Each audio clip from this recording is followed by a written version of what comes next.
오늘 함께 나누실 말씀은 누가복음 2장 25절에서 32절 말씀입니다. 누가복음 2장 25절에서 32절 말씀입니다. 예루살렘에 시므온이라 하는 사람이 있으니 이 사람은 의롭고 경건하여 이스라엘의 위로를 기다리는 자라. 성령이 그 위에 계시더라. 그가 주의 그리스도를 보기 전에는 죽지 아니하리라 하는 성령의 지시를 받았더니 성령의 감동으로 성전에 들어가매 마침 부모가 율법의 관례대로 행하고자 하여 그 아기 예수를 데리고 오는지라. 시므온이 아기를 안고 하나님을 찬송하여 이르되 주제여 이제는 말씀하신 대로 종을 평안히 놓아 주시는도다. 내 눈이 주의 구원을 보았사오니 이는 만민 앞에 예비하신 것이요 이방을 비추는 빛이요 주의 백성 이스라엘의 영광이니이다 하니. 성도 여러분, 학수고대라고 하는 말이 있습니다. 학의 머리처럼 고개가 아플 정도로 머리를 길게 빼고 기다린다라고 하는 뜻이죠. 무엇인가를 애타게 기다린다는 말입니다. 그런데 이런 기다림만 있는 것이 아닙니다. 때로는 우리의 기다림 가운데는 심장이 두근두근하는 그러한 기다림도 있지요. 이와 같은 경험 한 번은 다 해보셨을 것입니다. 이처럼 사람에게 있어서 기다리는 일은 때로는 마음을 졸이게 만들기도 하고요. 또한 한편으로는 우리의 심장을 두근두근 뛰게 만들기도 하지요. 오늘 말씀도 두근대는 마음으로 메시아를 학수고대하던 한 성도의 모습을 증거하고 있습니다. 그리고 이 사람에게 주목하라 라고 말하고 있지요. 우리가 가지고 있는 개역 성경은 번역하지 않았지만 헬라어 성경에는 오늘 말씀이 보라 라고 하는 말로 시작하고 있습니다. 보라, 여기 한 사람이 있었다 라고 표현하면서 저자가 무엇인가를 강조하려고 하는 의도를 드러냅니다. 여기 좀 주목해봐. 메시아를 기다리던 한 사람이 있었어 라고 표현한 것이죠. 바로 이 사람의 이름은 시므온입니다. 오늘 말씀은 이 사람에 대해서 의롭다라고 먼저 소개하고 있지요. 의롭다라고 하는 말은 옳은 것을 뜻합니다. 어떠한 기준이나 그리고 어떠한 대상에게 어울리는 모습을 가지고 있는 것을 뜻하는 말이죠. 그렇다면 문맥상 시므온이 하나님께 어울리는 모습, 즉 하나님 앞에 옳은 모습을 가지고 있었음을 알 수 있습니다. 22절에 모세의 법대로, 그리고 23절과 24절에 주의 율법에 쓴 바, 주의 율법에 말씀하신 대로라는 구절을 생각해 볼 때 그가 하나님 앞에 의로운 자였음을 알 수 있는 것이죠. 만일 이러한 사람이 아니었다면 27절 말씀처럼 그가 성령의 감동을 받는 일은 일어나지 않았을 것입니다. 이런 점에서 의로움은 하나님과의 바른 관계를 가지고 있었음을 뜻합니다. 제대로 된 관계를 가지고 있었기 때문에 25절 말씀처럼 성령이 그 위에 계실 수 있었던 것이죠. 그리고 그리스도를 보기 전에는 죽지 않는다는 성령의 지시를 받을 수도 있었고, 또한 성령의 감동에 이끌려 성전에 들어갈 수 있었던 것입니다. 하나님과 온당한 관계가 아닌데 어찌 성령이 계시고 또한 성령의 지시를 받을 수 있고 성령의 감동까지 받을 수 있었겠습니까? 이처럼 우리는 의롭고 라고 하는 말을 통해 시므온이 하나님과의 관계가 제대로 된 사람, 곧 하나님과 바른 관계를 맺고 있는 사람이었음을 알 수 있습니다. 이어서 그를 소개하는 본문의 또 다른 단어는 경건입니다. 성도 여러분, 경건이라는 말은 우리가 참 많이 쓰는 말이죠. 그렇지 않습니까? 그만큼 우리 그리스도인에게 아주 중요한 것이란 말입니다. 그런데 이 경건은 외형적으로 드러나는 종교적인 엄숙만을 말하지 않습니다. 종교적인 진지함만을 뜻하지 않는다는 말이죠. 경건이란 세속적인 욕망을 벗어나는 것을 뜻합니다. 그리고 전적으로 하나님을 의지하며 그분을 기쁘시게 하며 그분의 뜻대로 살려고 하는 마음과 생활 태도를 함축하는 말입니다. 한마디로 독실하다라는 뜻이죠. 바로 누가는 경건을 이러한 의미로 사용했습니다. 서로 간에 교제가 없다면 어떻게 상대방을 기쁘게 할 수 있겠습니까? 이런 점에서 보면 의로움이 하나님과의 바른 관계를 말한다면 경건이란 하나님과의 바른 교제라고 할 수 있는 것이죠. 그렇다면 어떻게 하나님과 바른 교제를 가질 수 있겠습니까? 어떻게 해야 경건하게 살 수 있겠습니까? 그것은 디모데전서 4장 5절 말씀처럼 오직 말씀과 기도로 가능합니다. 오늘 시므온을 보시기 바랍니다. 그는 선지자들의 말씀에 약속된 메시아와 그가 주실 이스라엘의 위로를 간절히 기다리며 성전에서 기도하는 사람이었습니다. 25절에서 27절 말씀처럼 이스라엘의 위로를 기다리고 성령의 감동을 받아 성전에 들어가 기도하는 사람이었습니다. 그가 하나님과 교제를 나누지 않았다면 어떻게 오늘 말씀과 같은 모습을 보일 수 있었겠습니까? 이렇게 살지 않았다면 결코 오늘 말씀과 같은 모습을 드러낼 수 없었을 것입니다. 오늘 주님의 강림을 기다리는 우리의 모습은 어떠합니까? 매일 말씀 앞에 서십니까? 그리고 순간순간 기도하며 살고 계십니까? 바로 시므온이 이러한 사람이었습니다. 마지막으로 시므온은 이스라엘의 위로를 기다렸습니다. 이스라엘의 위로를 기다렸다라고 하는 이 말은 당시 이스라엘 민족이 얼마나 영육간에 힘들고 그리고 곤고한 삶을 살았는가를 단적으로 보여주는 표현입니다. 이 시절로 이스라엘은 로마의 식민 통치를 받고 있었습니다.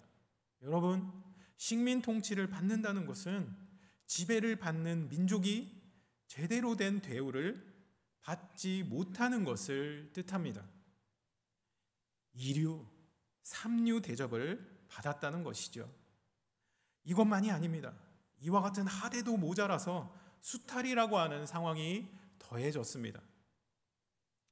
일제강점기를 보낸 우리나라를 생각해 보시기 바랍니다. 저는 광복 이후 세대라 강점기에 대해서 전혀 모릅니다. 요즘 친구들 말로는 1도 모르는 사람이지요. 하지만 이 당시의 분위기가 어땠는지는 알고 있습니다. 저의 할아버지, 할머니 세대들이 얼마나 2류, 3류 대접을 받았고 또한 우리의 것들을 수탈당했는지 잘 알고 있습니다. 군산에 가면 곡창지대였던 전라도에 있는 곡물들을 빼앗아 가던 시설들이 여전히 남아 있습니다. 멀리 갈 필요도 없습니다. 서대문 역사 박물관만 가도 우리 민족을 어느 정도로 유린했는지 직접 두 눈으로 확인할 수 있습니다. 얼마나 힘들고 모진 세월을 보냈는지 짐작할 수 있지요. 이스라엘도 마찬가지였습니다. 약간의 자치를 인정해 주었다고는 하지만 그런 혜택은 일부 지도자층일 뿐이었고 대부분의 민초들은 하대가 일상이고 또한 늘 불이익을 당해야만 했습니다. 그래서 그들의 삶은 힘들고 어려움과 공고로 점철되어 있었지요. 바로 이와 같은 힘겨움 속에서 시므온은 이스라엘의 위로를 기다린 것입니다. 우리는 오늘 말씀과 그리고 그 당시의 역사적인 상황을 통해서 시므온이 하나님과 바른 관계를 가지고 또한 바른 교제를 나누며 힘겨운 시기를 보내면서도 이스라엘의 위로를 기다리던 사람이었구나 라고 하는 사실을 확인할 수 있습니다. 그런데 여기서 우리가 주목해야 할 사실이 한 가지 더 있습니다. 바로 시므온이 기다린 위로가 어떤 신앙에서 시작되었다라고 하는 사실이죠. 이스라엘의 위로가 어떤 신앙에서 출발하기 때문입니다. 과연 이 신앙은 무엇이었을까요? 이 신앙은 일찍이 구약의 이사야 선지자를 통해 하나님이 들려주셨던 복음과 연관이 있습니다. 이사야서 40장 1절에서 2절 말씀입니다. 제가 읽어보겠습니다. 너희의 하나님이 이르시되 너희는 위로하라. 내 백성을 위로하라. 너희는 예루살렘의 마음에 닿도록 말하며 그에게 외치라. 그 노역의 때가 끝났고 그 죄악이 사함을 받았느니라. 그의 모든 죄로 말미암아 여호와의 손에서 벌을 배나 받았느니라 할지라 하시니라. 너희 하나님이 이르시되 너희는 위로하라. 내 백성을 위로하라. 무슨 말씀입니까? 하나님께서 자신의 백성을 위로하신다라는 말씀입니다. 하나님께서 우리를 위로하신다는 것이죠. 시므온이 기다린 위로가 바로 이것이었습니다. 하나님께서 말씀을 통해 약속하신 그 위로를 기다리고 기다렸던 것이죠. 물론 이런 고난의 원인은 하나님을 배역한 자신들에게 있었지만 그래도 하나님께서 말씀을 통해 약속하셨던 자비와 은혜로 오실 메시아를 기다리고 또 기다렸던 것이죠. 바로 이 신앙을 가지고 그는 이스라엘의 위로를 기다렸던 것입니다. 그렇다면 하나님께서 어떻게 위로하십니까? 2절 말씀입니다. 그 노역의 때가 끝났고 그 죄악이 사함을 받았느니라. 무슨 말일까요? 메시아가 와서 죄를 사하여 줌으로써 이스라엘을 위로하시겠다라고 하는 말씀이죠. 앞으로 오실 주님께서 우리 죄를 사해 주심으로 진정한 위로를 받게 된다는 말씀입니다. 그렇습니다. 시므온은 환난과 공고가 판치는 이 세상에 메시아가 오셔서 죄를 용서해 주시고 자신과 이스라엘을 위로해 주실 것이라는 신앙으로 기다렸던 것입니다. 예수 그리스도의 임재를 기다리는 신앙, 곧 대림의 신앙으로 어려움 속에서도 환난과 공고 속에서도 기다릴 수 있었습니다. 그리고 마침내 의롭고 경건하게 대림의 신앙으로 살았던 그에게 그리스도가 찾아오셨고 결국에는 하나님의 약속이 이루어졌구나 라고 하는 사실에 감격스러워하며 이렇게 외쳤습니다. 오늘 29절에서 32절 말씀입니다. 주제여 이제는 말씀대로 종을 평안히 놓아 주시는도다. 내 눈이 주의 구원을 보았사오니 이는 만민 앞에 예비하신 것이요 이방을 비추는 빛이요 주의 백성 이스라엘의 영광이니이다. 사랑하는 성도 여러분, 어두운 세상의 빛으로 오신 주님과 그리고 그로 인해 영광을 회복한 그의 자녀들에 대해서 선포하는 시므온의 이 외침이 얼마나 놀랍고 은혜로운 일입니까? 하지만 오늘 말씀은 여기서 끝이 아닙니다. 시므온을 통해 성탄절을 기다리는 우리에게 필요한 모습을 발견할 수 있기 때문이죠. 과연 성탄절에 임하신 주님을 기다리는 우리에게 필요한 것은 무엇일까요? 먼저 우리가 하나님과 바른 관계를 가지고 있어야 한다는 것입니다. 오늘 시므온은 하나님과 바른 관계를 가진 의로운 사람이었습니다. 그가 이렇게 살 수 있었던 이유는 앞에서 확인하신 것처럼 하나님이 주신 율법대로, 곧 하나님의 말씀대로 살았기 때문이었습니다. 그래서 하나님 앞에 의로운 삶을 살 수 있었고, 그는 성령의 감동을 받을 수 있었던 것이지요. 성도 여러분, 하나님이 주신 말씀대로 사시기를 바랍니다. 이것이 우리를 하나님 앞에 의로운 사람으로 만들어주고 바른 관계를 유지하도록 해주기 때문입니다. 우리가 이와 같은 삶을 산다면 성령의 감동으로 성전에 들어갔던 시므온처럼 매주 성령의 감동으로 예배할 수 있는 길이 열릴 것입니다.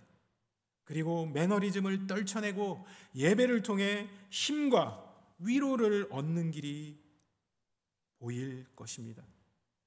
말씀대로 사시는 주님의 자녀들이 되시기를 바랍니다. 다음은 하나님과 바른 교제를 나누며 살아야 하는 것입니다. 시므온은 경건을 통해 하나님과 바른 교제를 나눈 사람이었습니다. 저는 경건이 오직 말씀과 기도로 가능하다고 말씀드렸습니다. 시므온은 이스라엘의 위로를 기다리고 성령의 감동을 받아 성전에 들어가 기도하는 사람이었습니다. 그래서 성전에서 아기 예수님을 만날 수 있었지요. 여러분, 성령의 오심을 기다렸던 제자들 또한 말씀과 기도로 깨어있던 사람이었음을 기억하시기 바랍니다. 오늘 성탄절을 기다리는 우리의 모습은 과연 어떠합니까? 오늘 시므온을 통해 우리 자신을 다시 한번 점검해 볼 수 있어야 하겠습니다. 마지막으로 우리는 그리스도의 위로를 기다리며 살아가야 합니다. 우리는 예수님의 초림이 지난 시대를 살아가고 있습니다. 그렇기 때문에 첫 성탄절을 기다리던 당시 사람들과는 다른 분위기 속에서 맞이할지도 모릅니다. 어쩌면 성탄절이 피부에 와닿지 않을지도 모르지요. 하지만 우리도 예수님을 기다리고 있다는 사실을 잊지 마시기 바랍니다. 우리는 예수 그리스도의 재림을 기다리고 살아가는 사람들이기 때문입니다. 이런 점에서 오늘 시므온의 모습은 그리스도를 기다리는 사람들에게 일종의 표상이라고 할 수 있습니다. 모범이라는 말이죠. 그리스도의 재림을 기다리는 사람에게 있어서 일종의 롤 모델과도 같은 사람이라는 말씀입니다. 사람은 아무도 다른 사람을 진정으로 위로할 수 없습니다. 오직 우리 인간을 온전히 위로하실 수 있는 분은 하나님 한 분밖에 없습니다. 주님만이 우리의 모든 사정과 형편을 알고 계시기 때문이죠. 사랑이 풍성한 하나님, 죄와 사망의 고통을 제거할 수 있는 능력을 가지신 주님께서 이 땅에 오실 때만 우리는 진정으로 위로받을 수 있는 길이 열리게 됩니다. 오늘 시므온을 기다리게 한 대림의 신앙이 우리에게 반드시 필요한 이유입니다. 사랑하는 성도 여러분, 주님께서는 우리를 위로하시기 위해서 이 땅에 오셨습니다. 그리고 우리를 위로하시기 위해서 다시 오실 것입니다. 대림의 신앙을 소유하십시오. 이것이 주님을 기다리며 살아가는 우리가 반드시 우리의 삶 가운데 드러내야만 하는 모습입니다. 요즘 성탄절이 다가오면 예전과 같지 않은 분위기에 아쉬움과 안타까움이 섞인 소리를 자주 들을 수 있습니다. 상업주의에 물든 성탄, 그리고 희석되는 성탄의 본질, 성탄절에 대한 무관심 등 분명 예전과 같지 않음을 느낄 수 있습니다. 하지만 저 개인적으로 더욱 안타까운 것은 예수님께서 다시 오신다는 사실을 간과하는 분위기가 은연중에 커져 간다는 것입니다.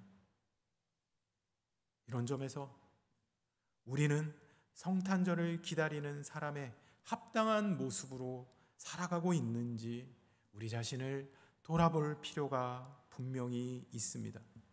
그리고 이미 우리를 위해 오셨던 주님께서 다시 오신다는 이와 같은 사실을 되새기고 준비하며 살아가야 합니다. 바로 오늘 말씀의 시므온의 모습이 우리의 삶의 모습이 되어야만 하는 것이죠. 사랑하는 우리 예수동행교회 성도 여러분, 오늘 말씀을 영혼 깊이 되새겨 보시기 바랍니다. 그리고 하나님과의 바른 관계와 바른 교제를 세워나가시기 바랍니다. 하나님의 진정한 위로가 임할 때 그때를 사모하시며 살아가시기 바랍니다. 우리가 이와 같은 모습을 지켜나갈 때 오늘 시므온에게 임한 성령의 함께 계심과 그리고 성령의 감동하심이 우리에게도 동일하게 임할 것입니다. 시므온에게 임했던 그 감동에 찬 고백이 우리의 입술을 통해서도 그대로 흘러나오게 될 것입니다. 성도 여러분, 오늘 말씀을 통해 대림절을 보내는 성탄절을 기다리는 여러분의 마음과 여러분 자신을 다시 한번 점검해 보시기 바랍니다. 그리고 조금 더 진지하게, 그리고 조금 더 우리의 진심을 담아, 그리고 우리의 마음을 담아 성탄절을 기다리는 그러한 주님의 자녀들이 되시길 주님의 이름으로 간절히 축원합니다. 하나님 아버지, 그렇습니다. 우리들이 더욱더 이 세상에 오신 그 성탄의 절기를 기다리는 우리가 더욱 진지한 마음으로, 또한 아버지 하나님과의 바른 관계로, 또한 바른 교제로 아버지 하나님께서 우리에게 주실 그 참다운 위로를 더욱더 소망하는 그러한 인생으로 살아가기를 원합니다. 아버지 하나님, 특별히 성탄절기를 이제 얼마 안 남은 이 자리에서 다시 한번 우리 자신을 돌아볼 수 있는 자들이 되게 하여 주시고, 오늘 말씀의 시므온처럼 정말 하나님 보시기에 합당한 모습으로 이스라엘의 참다운 위로를 기다리는 저희들 되게 하여 주시옵소서. 다시 오실 주님을 생각하며 우리도 시므온과 같이 준비하며 기다리는 자들이 되게 하여 주시옵소서. 예수님의 이름으로 기도드리옵나이다. 아멘. 주 예수 그리스도의 은혜와 하나님의 사랑과 성령의 교통하심이 합당한 모습으로 또한 진심을 담아 성탄을 기다리기를 소원하는 예수동행교회 모든 성도들 위해 영원히 함께 있을지어다. 아멘.